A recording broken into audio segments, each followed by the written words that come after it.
ಅರಕಲಗೂಡು ತಾಲೂಕು ಕಾರ್ಯನಿರತ ಪತ್ರಕರ್ತರ ಸಂಘ ಹಾಗೂ ವಿವಿಧ ಪ್ರಗತಿಪರ ಸಂಘಟನೆಗಳ ಆಶ್ರಯದಲ್ಲಿ ಗಾನಕೋಗಿಲೆ ಡಾಕ್ಟರ್ ಎಸ್ ಜಾನಕಿ ಅಮ್ಮನವರ ನುಡಿನಮನ ಕಾರ್ಯಕ್ರಮವು ಪಟ್ಟಣದ KNV ಕನ್ವೆನ್ಷನ್ ಹಾಲ್ನಲ್ಲಿ ನಡೆಯಿತು.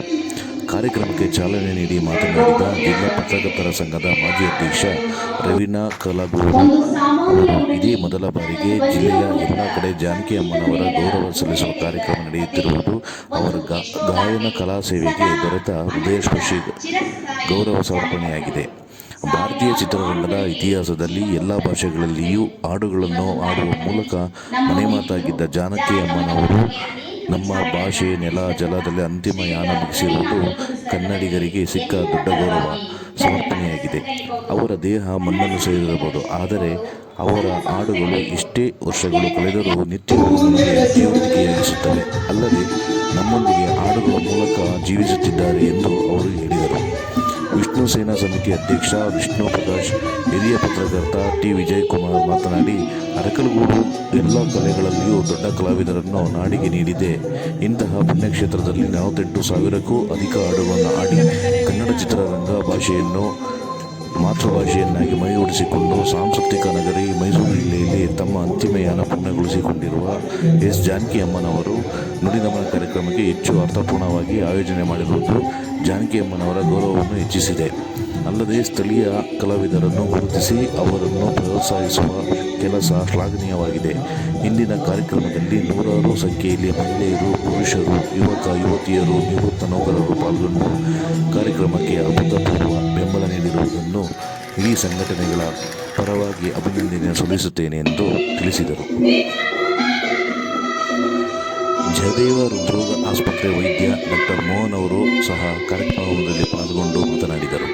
ಕಾರ್ಯಕ್ರಮದ ನೇತೃತ್ವವನ್ನು ಪತ್ರಕರ್ತರ ಸಂಘದ ಅಧ್ಯಕ್ಷ ಪಿ ಶಿವಕುಮಾರ್, PB ವಿರೂಪಾಕ್ಷ ಅವರು ವಹಿಸಿದ್ದರು. ವಿವಿಧ ಸಂಘಟನೆಗಳು ಮುಖಂಡರಾದ ರವಿಕುಮಾರ್, ಕೃಷ್ಣ, ಕಿರಣ್ ಕುಮಾರ್, ಶಿಕ್ಷಕಿ ಗೌತಮಿ ಅವರು ಉಪಸ್ಥಿತರಿದ್ದರು. ಭಾವಲಹರಿ ತಂಡದ ಕಲಾವಿದರಿಂದ ಜಾನಕಮ್ಮನವರ ಗೀತಗಳ ಗಾಯನ ನಡೆಯಿತು.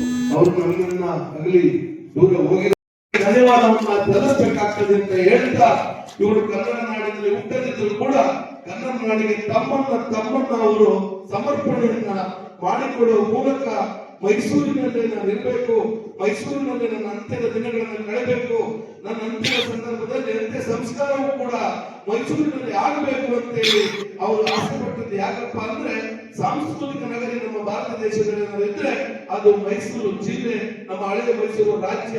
ಹಾಗಾಗಿ ಜಾನಕಮ್ಮನವರು ಮೈಸೂರು ಜಿಲ್ಲೆಯನ್ನು ಆಯ್ಕೆ ಮಾಡಿಕೊಂಡು ಮೈಸೂರಿನಲ್ಲೇ ಕೊನೆಯ ನಮಗೂ ನಿಮ್ಗೂ ಎಲ್ಲರಿಗೂ ಸಂತೋಷ ಆಗುತ್ತೆ. ಹಾಗಾಗಿ ಸೂರ್ಯ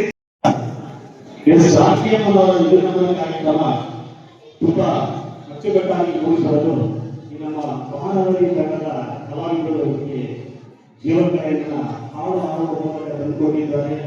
ಅವರ ಒಂದು ಗಾಯನವನ್ನ ಇಲ್ಲಿ ನೆರೆದು ಎಲ್ಲ ಸಭಿಕರು ಆಹ್ವಾನಿಸಿ ಈ ಒಂದು ನುಡಿನಮನ ಕಾರ್ಯಕ್ರಮಕ್ಕೆ ಪ್ರೋತ್ಸಾಹ ನೀಡಬೇಕಂತ ನಮ್ಮಲ್ಲಿ ವಿನಂತಿ ಮಾಡಿಕೊಳ್ತೇವೆ. ಈ ಒಂದು ಕಾರ್ಯಕ್ರಮದ ಆಯೋಜನೆ ಎಸ್ ಜಾನಕಿ ಅಮ್ಮನವರ ಒಂದು ಹಾಡುಗಳನ್ನ ನಮ್ಮೆಲ್ಲರ ಮುಂದೆ ಪ್ರಸ್ತುತಪಡಿಸಿ ಅವರಿಗೆ ಗೌರವ ಸಲ್ಲಿಸಬೇಕು ಕಾರ್ಯಕ್ರಮ ಆಯೋಜನೆ ಮಾಡಿದ್ದೀವಿ. ಈ ಒಂದು ಕಾರ್ಯಕ್ರಮದ ಪ್ರಮುಖ ರೂವಾರಿ ನಮ್ಮ ಸಂಘದ ಅಧ್ಯಕ್ಷರಾದ ಶಿವಕುಮಾರ್, ನಮ್ಮ ಜಿಲ್ಲಾ ಕಾರ್ಯದರ್ಶಿಯಾದ ವಿರೂಪಾಕ್ಷ ಅವರ ಒಂದು ಶ್ರಮ ಈ ಒಂದು ಕಾರ್ಯಕ್ರಮ ಎಷ್ಟು ಅಚ್ಚುಕಟ್ಟಾಗಿ ಮೂಡಿಬರಲು ಕಾರಣವಾಗಿದೆ. ಮುಂದೆ ಕೂಡ ಇಂತಹ ಕಾರ್ಯಕ್ರಮ ಆಯೋಜನೆ ಮಾಡಿದಲ್ಲಿ ನಮ್ಮ ಪಟ್ಟಣದ ಎಲ್ಲ ಕಲಾಭಿಮಾನಿಗಳು, ಕಲಾಸಕ್ತರು ಈ ಒಂದು ಕಾರ್ಯಕ್ರಮದಲ್ಲಿ ಹೆಚ್ಚಿನ ಸಂಖ್ಯೆಯಲ್ಲಿ ಉಪಸ್ಥಿತರಿದ್ದು ಈ ರೀತಿಯ ಕಾರ್ಯಕ್ರಮ ಹೆಚ್ಚಿನ ರೀತಿಯಲ್ಲಿ ಆಯೋಜನೆ ಮಾಡಿದಲ್ಲಿ ತಮ್ಮೆಲ್ಲ ಸಹಕಾರವನ್ನು ಕೊಡ್ತಾ ತಮ್ಮೆಲ್ಲರಿಗೂ ಒಪ್ಪಿಸಿ ನಾನು ಮಾತನ್ನು ಮುಗಿಸ್ತೇನೆ. ನಮಸ್ಕಾರ. SP ಬಾಲಸುಬ್ರಹ್ಮಣ್ಯಂ ಅವ್ರನ್ನ, ಎಸ್ ಜಾನಕಮ್ಮನವ್ರನ್ನ ನಾವು ಮರೆಯಲಿಕ್ಕೆ ಕನ್ನಡ ನಾಡು ಖಂಡಿತವಾಗಲೂ ಸಾಧ್ಯವಿಲ್ಲ.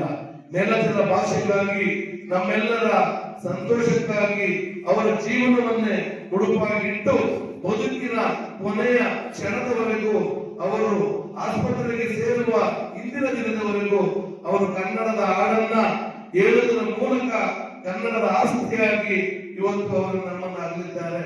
ಆದರೆ ಅವರ ನುಡಿನಮನದ ಮೂಲಕ ಮಲಗಿರುವಂತಹ ಹಲವಾರು ಉದಾಹರಣೆಗಳು ನಮ್ಮ ತಾಯಂದಿರು, ನನ್ನ ಅಕ್ಕಂದಿರು, ಅಣ್ಣ ತಮ್ಮಂದಿರು, ಹಿರಿಯರಲ್ಲಿ ಕೇಳಿದ್ದೇವೆ. ನಂತರ ದಿನಗಳಲ್ಲಿ ಟಿವಿ ಮೂಲಕ ಚಿತ್ರಗೀತೆಗಳನ್ನ ಕೇಳಿದ್ದೇವೆ. ಜಾನಕಮ್ಮ ಹಾಡಿದ್ದಾರೆ ಅಂದ್ರೆ ನೋಡ್ತಿದ್ದಂತ ಚಿತ್ರಗಳೇ ಹಲವಾರಿತ್ತು. SPB ಅವರು ಆಡಿದರಂತೆ ಅಂದ್ರೆ ಆ ಚಿತ್ರಗಳನ್ನು ನೋಡ್ತಿದ್ದಂತ ಅಭಿಮಾನಿಗಳು ಸಾಕಷ್ಟು ಇದ್ರು. 14 ಭಾಷೆಗಳಲ್ಲಿ 48,000 ಗೀತೆಗಳನ್ನು ಹಾಡಿದ್ದಾರೆ ಅಂದ್ರೆ ಅವ್ರು 20 ವರ್ಷ ಸ್ಟಾರ್ಟ್ ಮಾಡಿದ್ರು, 80 ವರ್ಷದವರೆಗೆ ದಿನಕ್ಕೆ ಎಷ್ಟು ಹಾಡನ್ನ ಹಾಡಿರ್ಬೋದು ಅಂತೇಳಿ ನಾವು ಅಂಕಿಅಂಶವನ್ನ ಲೆಕ್ಕ ಹಾಕ್ತಾ ಹೋದ್ರೆ ಪ್ರತಿದಿನ 1-2 ಹಾಡನ್ನ ಅವ್ರು ಹಾಡಿದ್ದಾರೆ. ಇವತ್ತು ನನಗೆ ನುಡಿನಮನ ಕಾರ್ಯಕ್ರಮ ಅಂದ್ರೆ ಗೊತ್ತಿರಲಿಲ್ಲ. ಯಾಕೆಂದ್ರೆ ನಮ್ಮ ಸುಮ್ಮನೆ ಅಂಗಡಿಗಳು ಬಂದ್ರೆ ಸುಮ್ಮನೆ ಈಗ ಶಿವ ಅವರೆಲ್ಲರೂ ಫೋನ್ ಮಾಡೋದು ನನ್ನ ಬದುಕಿನಲ್ಲೂ ಅದು ನೆನೆಸ್ಕೊಂಡು ಮಾತಾಡ್ಸ್ತಾ ಹೋಗ್ತಾ ಇರ್ತೀನಿ. ಈಗ ನಾನು ಹಾಸನ ಹೋಗ್ತಾ ಇದ್ದೆ, ಇವಾಗ ಅವರು ಬನ್ನಿ ಸುಮ್ಮನೆ ಬನ್ನಿ ಅಂತ ಅಂದ್ರು. ನುಡಿನಮನ ಕಾರ್ಯಕ್ರಮ ಗೊತ್ತಿಲ್ಲ, ಸುಮ್ಮನೆ ಬನ್ನಿ ಮನೆ ನಾನು ಕಡೆ ಬಂದೆ. ಹಾಗೆ ಈಗ ಬರ್ಬೇಕು ಅವಾಗ ಗೊತ್ತಾಯ್ತು ನುಡಿನಮನ ಕಾರ್ಯಕ್ರಮ ಅಂತ. ತುಂಬಾ ಸಂತೋಷ ಆಯ್ತು. ಇಂಥ ಜಾನಕಿಯವರ ನುಡಿನಮನ ಕಾರ್ಯಕ್ರಮದಲ್ಲಿ ಪುಷ್ಪಾಂಜಲಿ ಮಾಡಿ ಅವಾಗ ಇಲ್ಲಿ ಎಲ್ಲ ಜೊತೆ ಸೇರಿ ನಮ್ಗೆ ಇದು ಬಂತು. ಇವರ ಈ ಗಾಯಕರಿಗೆ ಇವರು 49,000 ಹಾಡನ್ನು ಹಾಡಿದ್ರೆ, ಆದರೆ ಈಗ ಆ ಹಾಡನ್ನ ಮೊದಲು ಹಾಡಿದಾಗ ಈಗಿನ ಕೇಳೋದಕ್ಕಿಂತ ಮೊದಲು ಕೇಳ್ತಾ ಇದ್ರೆ ಇನ್ನೂ ಕೇಳಬೇಕು ಅನ್ನೋದು ಅನ್ಸುತ್ತೆ. ಆ ತರ ಹಾಡಿದ್ದಾರೆ ಇವರು. ಮತ್ತೆ SPB ಇವರೆಲ್ಲ ತುಂಬಾ ಚೆನ್ನಾಗಿ ಆಡ್ತಾ ಇದ್ರು. ಆದ್ರೆ ಇವರು ಕಳ್ಕೊಂಡಿರೋದು ನಮ್ಮ ಸಾಹಿತ್ಯ ಇಂಡಸ್ಟ್ರಿಗೆ ತುಂಬಾ ನಷ್ಟವಾಗಿದೆ. ಇವತ್ತು ನಾನು ಹೇಳೋದೇನಂದ್ರೆ, ಈ ಅಕ್ರವಾಡ ಅಂತ ಅಂದ್ರೆ ನಮ್ಮ ಸಾಹಿತ್ಯದಲ್ಲಿ ತುಂಬಾ ಹೆಸರುವಾಗಿದೆ. ರುದ್ರಪಟ್ಟಣದ ಸಾಹಿತ್ಯ ಆ ವೀಣೆಲ್ಲ ದೇವಸ್ಥಾನ ಕಟ್ಟಿದ್ದಾರೆ, ವೀಣೆ ತರ ಕಟ್ಟಿದ್ದಾರೆ ಅಂತ ಸಾಹಿತ್ಯ ಇದೆ ನಮ್ಮ ಅಕ್ರವಾಡು. ಈಗ ಇಷ್ಟೊಂದು ಜನ ಸೇರಿ ಮಾಡಿರೋದ್ರಿಂದ ತುಂಬಾ ಸಂತೋಷ ಆಗ್ತದೆ ಅಂತ ಹೇಳಿ ಈ ಕಾರ್ಯಕ್ರಮ ಕರೆದು ನಾನು 2 ಮಾತನಾಡೋದು ಅವಶ್ಯಕತೆ ಕೊಟ್ಟ ನಮ್ಮ ಶಿವ ಮತ್ತೆ ಇವರೆಲ್ಲರೂ ಧನ್ಯವಾದ ಅಂತ ಹೇಳಿ ನಾನು ಹೇಳ್ಬೋದು. Thank you. ಅವರಿಗೆ ಎಲ್ಲರೂ ಕುಟುಂಬ ಸಮೇತ ಬಂದಿದ್ದೀರಿ ಅಂತಂದ್ರೆ ನಿಮಗೆ ನಾನು ತರವಾಗಿ ನಮನಗಳನ್ನ ಸಲ್ಲಿಸ್ತೇನೆ. ಮತ್ತೆ ಇನ್ನು ಈ ತರದ ಹಲವಾರು ಕಾರ್ಯಕ್ರಮಗಳನ್ನು ಮಾಡಲಿಕ್ಕೆ ನೀವೆಲ್ಲರೂ ಸ್ಫೂರ್ತಿದಾಯಕರಾಗಿದ್ದೀರಿ, ಪ್ರೇರಣೆಯಾಗಿದ್ದೀರಿ ಅಂತ ಹೇಳಿದ್ರೆ ತಪ್ಪಾಗಲಾರದು. ಜಾನಕಿಯಮ್ಮ ಅವರಿಗೆ ಹಲವಾರು ಕಾರ್ಯಕ್ರಮಗಳನ್ನ ನಮ್ಮ ಮನೆ ಅಧ್ಯಕ್ಷರು, ಕಾರ್ಯನಿರತ ಪತ್ರಕರ್ತರ ಸಂಘದ ಅಧ್ಯಕ್ಷರು, ಶಿವರವರು ಹಾಗೂ ಪದಾಧಿಕಾರಿಗಳು, ಹಿರಿಯರಾದ ವಿಜಯಕುಮಾರ್ ಸರ್ ಅವರು ಹಾಗೂ ನಮ್ಮ ಮತ್ತೊಬ್ಬರು ಹಿರಿಯರಾದ ವಿರೂಪಾಕ್ಷ ಸರ್ ಅವರ ನೇತೃತ್ವದಲ್ಲಿ ಹಾಗೂ ಹಲವಾರು ಸಂಘಗಳ ಅಧ್ಯಕ್ಷರು ಮತ್ತು ಪದಾಧಿಕಾರಿಗಳ ನೇತೃತ್ವದಲ್ಲಿ ವೀರ ಯೋಧರ ನುಡಿನಮನ ಹಾಗೂ ಹಲವಾರು ದಿಗ್ಗಜರ ಸಾಹಿತ್ಯ ಕ್ಷೇತ್ರಕ್ಕೆ, ಸಂಗೀತ ಕ್ಷೇತ್ರಕ್ಕೆ ಹಾಗೂ ಈ ತರಕ್ಕೆ ತಮ್ಮ ಜೀವನವನ್ನೇ ಉಳಿಪಾಡಿಟ್ಟಂತ ಆದರ್ಶ ವ್ಯಕ್ತಿಗಳ ನುಡಿನಮನ ಕಾರ್ಯಕ್ರಮಗಳನ್ನ ಹಮ್ಮಿಕೊಳ್ಳಬೇಕು. ಆ ನಿಟ್ಟಿನಲ್ಲಿ ಹೇಳ್ತಿದೆ ಅಂದ್ರೆ ನಮ್ಮ ಕೈಲಾದ ಸಹಾಯನ ಸಹಾಯನ ನಾವು ಕೂಡ ನಿಮ್ ಜೊತೆ ಕೈ ಜೋಡಿಸಿ ಅಂತ ಹೇಳಿದ್ರೆ ನಾನು ತಪ್ಪಾಗಲಾರದು. ಖಂಡಿತವಾಗಿ ನಿಮ್ ಜೊತೆ ಇರ್ತೀನಿ. ಈ ತರ ಹಲವಾರು ಕಾರ್ಯಕ್ರಮಗಳನ್ನು ನಡೀಲಿ. ಯಾಕಂದ್ರೆ ಮಕ್ಕಳಿಗೆ ಟಿವಿಗಿಂತ ಹೆಚ್ಚು ಈ ತರ ವಿಚಾರವಂತದ್ದು ನೋಡಿ. ಇವತ್ತು 80s 90s ಹಾಡುಗಳನ್ನು ನೀವೆಲ್ಲ ಕೇಳ್ತಿದ್ರ, ಎಂತ ಅದ್ಭುತವಾದ ಸಾಹಿತ್ಯ, ಆ ಸಂಗೀತ ಎಲ್ಲರೂ ತಲೆ ತೂಗಬೇಕಾಗುತ್ತೆ. ಹಾಗೆ ಅಮ್ಮ ಹಾಡನ್ನ ಕೇಳಿದ್ರೆ ನಮ್ಮ ಸರ್ ಹೇಳೋದು ಅದ್ಭುತವಾದ ಕಂಠಸಿನಲ್ಲಿ ಹೇಳಿದ್ರು. ಹಾಗೆ ಮತ್ತೊಬ್ರು ನಮ್ಮ ಬಾಬಾದಾರಿ ತಂಡದ ಜೂನಿಯರ್ SPB ಸರ್ಸ್ಗಳು, ಜೂನಿಯರ್ ಜಾನಕಿ ಮೇಡಮ್ ಅವರೆಲ್ಲರಿಗೂ ನಿಮ್ಮೆಲ್ಲರಿಗೂ ನಮ್ಮ ತಲೆಮಾರಿ ಗಮನಗಳನ್ನ ಸೇರಿಸ್ತೀವಿ. ಯಾಕಂದ್ರೆ ಅದ್ಭುತವಾದ ಕಂಠಸಿನಲ್ಲಿ ನೀವೆಲ್ಲ ಆಡಿ ನಮ್ಮೆಲ್ಲರ ಮನಸ್ಸೂರಿಗೊಳಿಸ್ತಾ ಇದ್ದೀರಾ.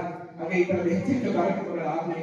ಹಾಗೆ ಮತ್ತೊಮ್ಮೆ ನಮ್ಮ ಅಮ್ಮ ಅಂತ ಕರೀತಾ ಇದ್ದೀನಿ ಜಾನಕಿ ಅವರಿಗೆ ಮತ್ತೊಮ್ಮೆ ಭಾವಪೂರ್ಣ ಶ್ರದ್ಧಾಂಜಲಿ ಹಾಗೂ ನುಡಿನಮನವನ್ನು ಸಲ್ಲಿಸಿ ಅವರಿಗೆ ಮತ್ತೊಮ್ಮೆ ನನ್ನ ನಮನಗಳನ್ನ ತಿಳಿಸ್ತೇನೆ.